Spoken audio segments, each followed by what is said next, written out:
Pour améliorer la gestion des établissements pénitentiaires et garantir le respect des droits des détenus, les nouveaux administrateurs des prisons civiles du Togo renforcent leurs compétences.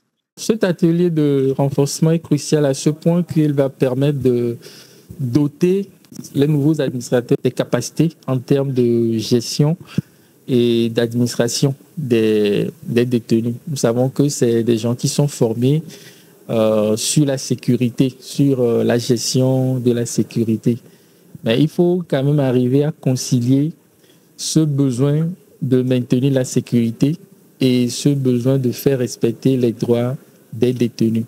Et cet atelier va permettre de pouvoir les outiller efficacement pour concilier les deux défis. Un atelier organisé par la Solidarité mondiale pour les personnes démunies et les détenus a débuté le 27 mars à Lomé. À travers cet atelier, nous franchissons une étape importante vers la réalisation des engagements du Togo en matière de prévention de la torture et de protection des droits fondamentaux des détenus. Cet atelier vise non seulement à renforcer les compétences des administrateurs sur la gestion quotidienne des établissements pénitentiaires, mais aussi à favoriser la mise en place de mécanismes de surveillance indépendante et de gestion transparente de ces établissements. Dans la protection de ces droits, l'administration pénitentiaire a un rôle à jouer. Sur les questions pénitentiaires, elle garantit la sécurité publique en assurant la surveillance des personnes détenues. Elle a la mission de garde des personnes condamnées ou en attente de jugement.